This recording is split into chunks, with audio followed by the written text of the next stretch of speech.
Hey everybody, it is tea time with the diva. Grab your tea, grab your coffee, because we're gonna get into it. This tea time is dedicated to a former member of the group Danity Kane, which Diddy created. You know, D Woods is her name, and she's speaking out or she spoke out on GMA and said pretty much Diddy was a predator and he created a verbally abusive work environment. So let's get right into it and get into her story. You know, I could say one thing is probably confirmed about Diddy that is very consistent with most of the people that talk about him is that he was abusive, he was a predator, and he did not create a nice work environment. Hold on, let me take a pause right there, and we'll go right into it and listen. And hearing somebody say some of the most degrading things to me. How was it predatory? Somebody constantly treating you like a piece of meat, only valuing you for your sex appeal. And in some of the environments, it was even scary to be by yourself.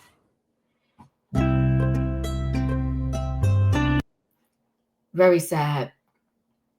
So Danity Kane alum D Woods breaks her silence on troubling interactions with group founder Sean Diddy Combs.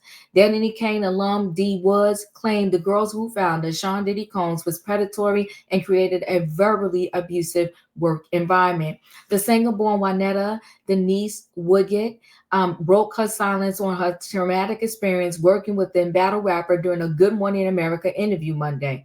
I would say that this moment now is a time where I feel my experience, my truth will really be heard and actually considered and believed, she said, referring to Combs' upcoming ST trial and the SANR allegations stacking up against the hip hop mogul.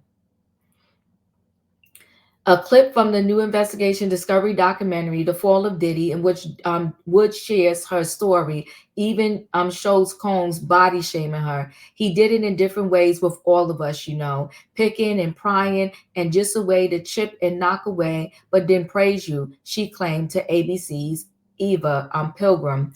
In the doc, Woods describes her time with Combs, saying she saw herself standing in dark, scary, predatory spaces. She also remembers him saying some of the most degrading things. When asked on GMA how working with Combs 55 was predatory, Woods claimed he was constantly threatening you treating you like a piece of meat, only valuing you for your sex appeal, and some of the environments, it was even scary to be by yourself, she said. Woods and her former bandmates, Audrey, Shannon, Don Richard, and Aubrey O'Day skyrocketed to success in the mid 2000s with the hit Showstopper and Damage at the signing to Combs' label Bad Boy Records on Making the Band 3. That was them. But things crumbled when Combs fired Woods and O'Day, now 40, from Danity Kane, after tensions began to unfold.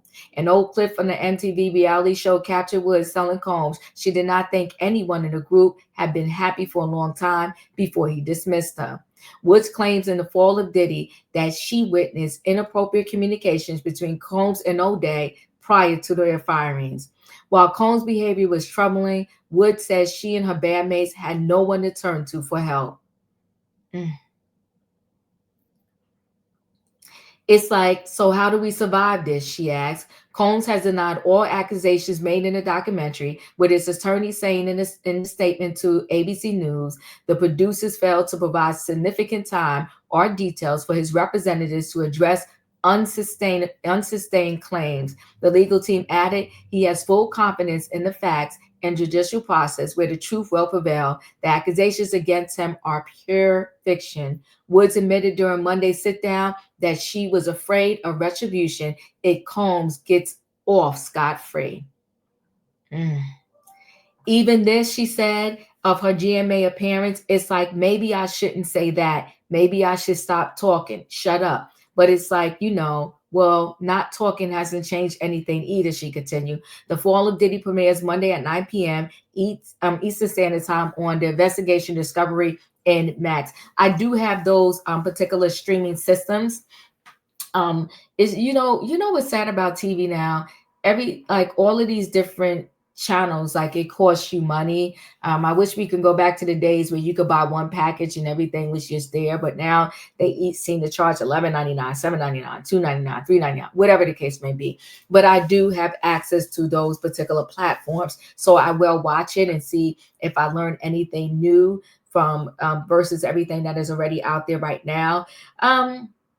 I think that all of these individuals should speak up. I think that if Diddy truly did, when you talk about a verbally abusive environment, unfortunately, a lot of people in just everyday work go through that, right?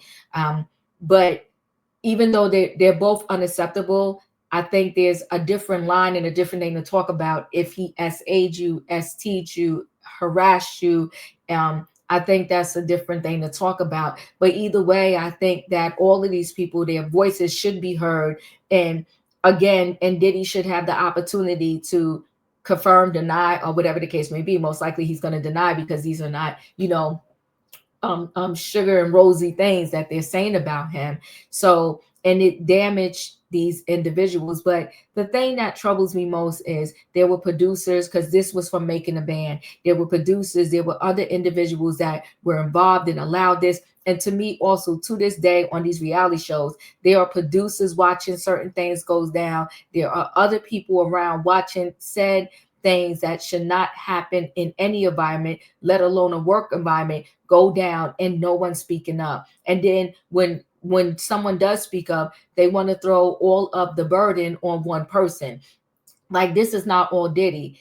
If Diddy didn't have people that just stood and turned a blind eye, he wouldn't have been able to get away with this. If producers would have been like, no, we're not filming this, we're not going to give you our money, we're not going to pay you for this show. If you're talking to individuals that way, he would have had to change if he wanted that money from that production company and that show, and he wanted to make these shows, making a band, so forth and so on. So I'm just like, yeah, okay, take down the person you calling a monster, Diddy, for whatever he did, right? But why are we not taking down other individuals too? That's the major problem that I'm having in this situation. But y'all have a voice, and I think they should have the opportunity to speak on and release what they said had happened to them under, making a band or whatever it was, being under Diddy and being part of a group.